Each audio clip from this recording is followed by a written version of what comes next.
Assalamualaikum warahmatullahi taala wabarakatuh. Salam, Om Swastiastu, Namo Buddhaya, salam kebajikan. Alhamdulillahirrabbilalamin. Kali ini kita bergabung kembali kaitan dengan masalah podcast berbincang ringan bersama dengan kami sendiri, Serdik Niko Nuroladi Putra dari Pokjar 12. Sebelum kita masuk, tentunya kita tidak lupa mengucapkan salam leadership. Tema kita kali ini dari Pokjar 12, kami akan menyampaikan kata dengan tema menanamkan nilai-nilai kejujuran, keadilan, kebenaran sebagai landasan pimpinan dalam mengambil keputusan. Oleh karena itu, topik yang menarik ini sudah hadir, ada 4 narasumber yang sengaja dihadirkan seluruhnya dari Pokjar 12 sudah hadir samping saya, akan kami perkenalkan nantinya. Di sini ada Serdik Dodi Hartono, SI SIKMWA, terima kasih. Selanjutnya yang kedua dihadirkan di sini ada Serdik dari TNI yang kita hadirkan, Serdik Gafur Debi Nugraha. Di sampingnya ada Serdik Hanis Pamungkas Subandrio, ST SIK. Yang terakhir tentunya akan saya sampaikan dan saya perkenalkan Sri Kandi tercantik. Ini Saudari Era Suryani Tias.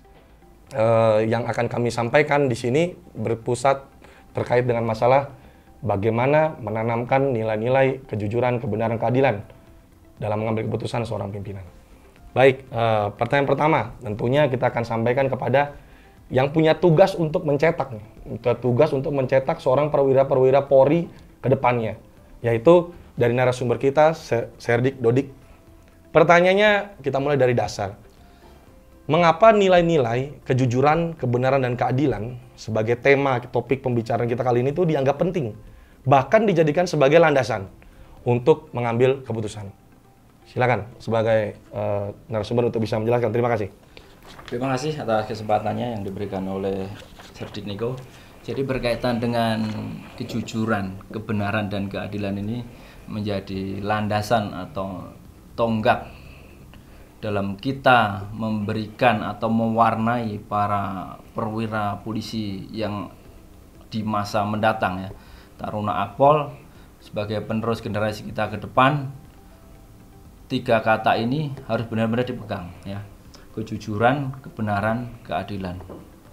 Seperti hadis yang disampaikan oleh Abdullah bin Mas'ud radhiyallahu anhu, Rasulullah pernah bersabda bahwa kejujuran, hendaklah kamu berbuat jujur karena kejujuran akan membawa ke arah kebenaran. Dan kebenaran itulah yang akan menuntunmu ke surga. Itulah yang selalu saya tanamkan kepada taruna-taruna Akademi Kepolisian. Ke depan tugas kita sangat berat. Bagaimana kepercayaan masyarakat bisa kita peroleh kalau 3 kata itu tidak bisa kita terapkan? Itu adalah kata kunci. Untuk memperoleh kepercayaan masyarakat harus benar-benar kita tanamkan. Setelah kita tanamkan, baru apa yang menjadi program atau menjadi tujuan kita itu bisa terlaksana. Jadi seperti itu. Baik. Tadi disampaikan bahwasanya memang nilai-nilai tersebut tujuannya adalah satu yang bisa kita garis bawahi adalah untuk mendapatkan kepercayaan masyarakat. Dengan adanya kepercayaan masyarakat, tentunya nanti akan kita dapatkan stabilitas keamanan. Ya, itu kata kuncinya berarti untuk mendapatkan kepercayaan masyarakat. Terima kasih untuk narasumber kita. Kita bergeser ke narasumber Serdik Gafur. Setelah akhirnya kita tahu nih, begitu pentingnya nilai-nilai tersebut untuk dalam hal mengambil keputusan. Nah, pertanyaan selanjutnya adalah bagaimana upaya kita untuk bisa menanamkan nilai-nilai tersebut kepada anggota kita, kepada calon-calon perwira TNI maupun Polri di saat nanti kita sudah menjadi seorang pimpinan. Silakan. Terima kasih atas waktunya. Sesuai dengan tema kali ini, saya mencoba untuk menjawab bahwasanya kejujuran itu adalah fondasi kita sebagai seorang prajurit yang sesuai dengan Sabta Marga yang pada pasal ketiga, sebagai kami sebagai kesatria Indonesia yang bertakwa kepada Tuhan Yang Maha Esa serta membela kejujuran, kebenaran, dan keadilan. Dari situ adalah sudah tertuang atau sebagai dasar kita yang harus dilaksanakan seorang dari kami, seorang prajurit ya, untuk melaksanakan tugas sehari-hari. Selain hari kita bertakwa kepada Tuhan, nilai-nilai kejujuran itu penting. Sebagai contoh, apabila kita melaksanakan suatu latihan, kebanyakan anggota itu takut akan menyampaikan kesehatannya, kesehatannya. Padahal latihan itu memang membutuhkan fisik yang berat, sakit tapi ngomongnya nggak sakit. Nah di situ harus kita sampaikan. Kalau memang sakit disampaikan. Jadi jangan ditanam karena nanti yang rugi banyak sekali. Di samping diri sendiri, nanti satuannya, kalau ada keluarganya, dan tidak bisa melanjutkan kegiatan selanjutnya.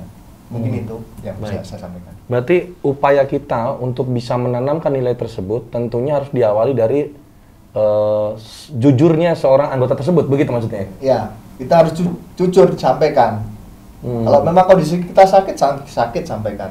Jadi tidak ada tendensi, Kalau memang dia sakit ya sampaikan sakit. Nanti kita kasih waktu untuk berobat dan istirahat, biar kondisinya pulih betul.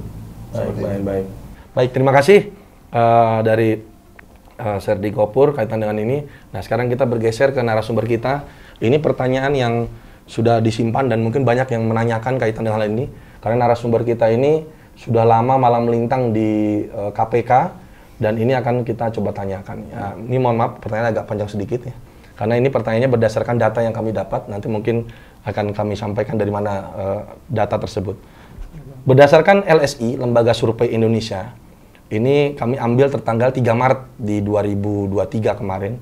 Sampai saat ini KPK memperoleh angka 71%. Kemudian angka tersebut didapatkan dengan angka berdasarkan tingkat sangat percaya ditambah dengan cukup percaya. Disusul 71% tersebut di nomor 2 urutannya ada Kejaksaan dengan 69%. Dan pengadilan sebesar 63%. Nah, yang ingin kami tanyakan bahwasanya tentunya kaitan dengan angka tersebut menunjukkan bagaimana dedikasi, bagaimana integritas seorang anggota yang ada atau berdinas di KPK sampai akhirnya angka tersebut diperoleh. Nah, yang pertanyaannya adalah bagaimana nih menumbuhkan integritas dan dedikasi tersebut supaya hal ini bisa juga ditularkan dan juga bisa disampaikan kepada seluruh lembaga agar juga bisa berlomba-lomba untuk mencapai angka tersebut. Silakan. Terima kasih untuk membahas terkait dengan integritas. Seperti yang kita ketahui bahwa sebenarnya pada saat ini semua lembaga, baik itu lembaga negara, BUMN, maupun perusahaan-perusahaan pun sudah semakin meningkatkan yang namanya integritas. Kalau kita bicara integritas, berarti itu adalah konsistensi. Kesatuan antara pikiran, perbuatan, di mana ada nilai-nilai yang terkandung di dalamnya. Mulai dari kejujuran, tanggung jawab, disiplin, kemudian ada keberanian, ada kesederhanaan, ada etos kerja di situ. Itu konsisten dilakukan.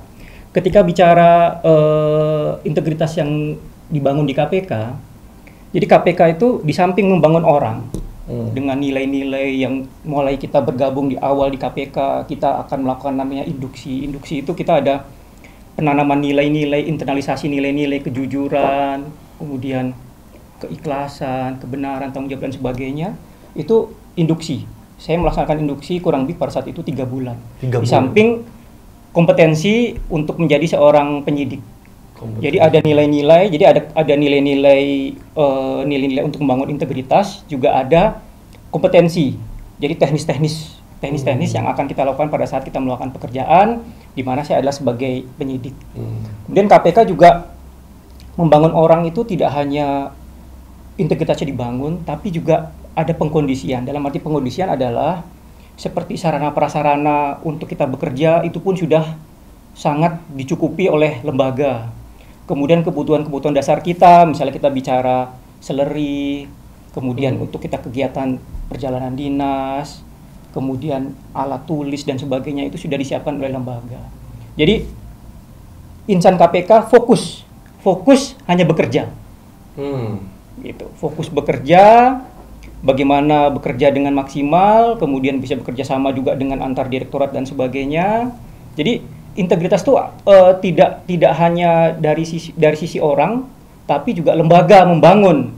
Kemudian juga pengawasan, seperti kita misalnya menangani perkara, itu tidak bisa kita keep sendiri, atau perkara itu misalnya kita arahkan kemana. Mengapa? Karena itu akan diperiksa terus dalam melalui mekanisme expose misalnya. Akan dicek perkembangan seperti apa, saksinya bagaimana dan sebagainya.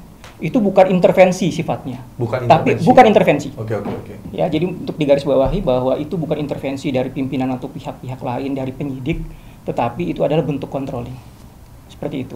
Jadi integritas itu karena antara personilnya, kemudian juga lembaganya. Baik. Ini menarik ya. Gitu. Jadi kita nangkap ini bahwasanya tadi kata-katanya itu bahwa insan KPK itu memang difokuskan hanya bekerja. Berarti kaitan dengan sarana, prasarana, dan memang hal-hal lainnya sudah dipersiapkan. Itulah salah satu yang memang sehingga fokusnya dia mengerucut gitu ya, terpusat bahwa dia itu. Kemudian juga tadi menarik juga disampaikan adalah membangun moralitas. Integritas itu membangun moralitas seseorang. Jadi dibangun moral seseorang itu di dalam sana. Ini sangat menarik nih.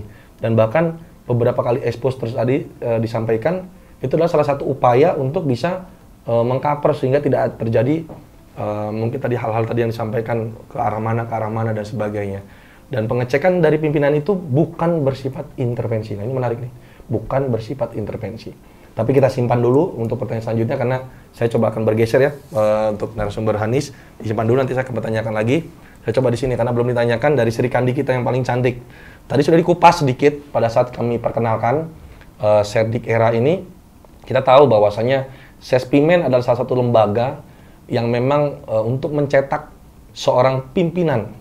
Seorang pimpinan dicetak untuk bisa mengambil tugas pada saat nanti selesai dari sini. Tentunya banyak bekal yang kita terima. Dan pertanyaannya cukup simpel kaitan dengan hal tersebut. Tentunya kita bisa lihat bahwasanya ada satu sisi bahwa Mbak Era ini dicetak sebagai seorang calon pimpinan. Sisi yang sudah terjadi adalah Mbak Era mau tidak mau, suka tidak suka, sudah menjadi ibu rumah tangga. Ini bagaimana nanti dalam kondisi hal di lapangan kaitan dengan pengambilan keputusan nih. Kira-kira menurut Mbak Era sendiri, ini kan berarti berbicara kaitan dengan pengalaman ya kalau kayak gini ya. Karena apa yang dirasakan oleh narasumber kita ini. Ada nggak kesulitan nanti atau mungkin ada dilematis atau seperti apa nggak? Coba bisa disampaikan, silakan. Izin terima kasih Serdik Niko. Mungkin lebih kepada nilai-nilai yang akhirnya saya pahami bahwa setelah saya menjadi polisi sekian tahun kemudian menikah dan memiliki anak, akhirnya kita dihadapkan pada suatu dilema, dua peran yang tadi disebutkan. Kalau menurut kami bahwasanya dua peran itu untuk dijalani secara beriringan tidaklah sulit apabila kita memahami betul tanggung jawab masing-masing peran tersebut. Utamanya adalah menjaga komitmen bahwa kita adalah calon seorang pemimpin dan satu lagi adalah kita adalah seorang ibu.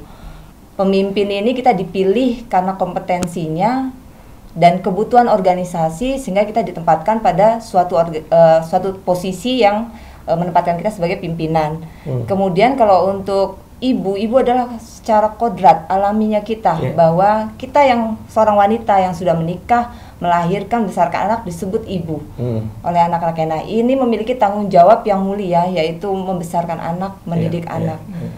Dari dua peran tersebut sejatinya kami sebagai polisi wanita haruslah mengedepankan tadi disampaikan ada korelasinya yaitu keadilan dalam menjaga kualitas peran kita kepada dua posisi tersebut, yaitu secara kedinasan yaitu sebagai pimpinan dan satu lagi adalah sebagai seorang ibu.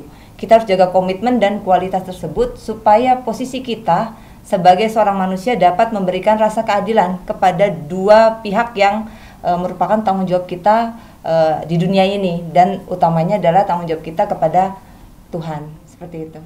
Baik, tadi sampaikan ya bahwasanya tidak ada permasalahan sehingga ini memang pertanyaan juga yang tidak sedikit ya. Ada beberapa yang menanyakan karena jangan lagi akhirnya takut gitu ya. Takut kalau tadi disampaikan untuk berkeadilan terhadap kualitas dari dua peran tersebut. Sehingga kalau menurut kami yang kami tangkap tidak ada lagi ketakutan, karena memang mungkin ada beberapa mungkin yang masih menyampaikan bahwa aduh kalau polisi wanita mungkin lebih baik di staf saja mungkin atau seperti apa. Tapi kalau kita lihat dari jawaban Serdik Era ini optimis bahwa Serdik Era bisa membagi tugas di saat nanti amin ya, kita aminkan nih ya.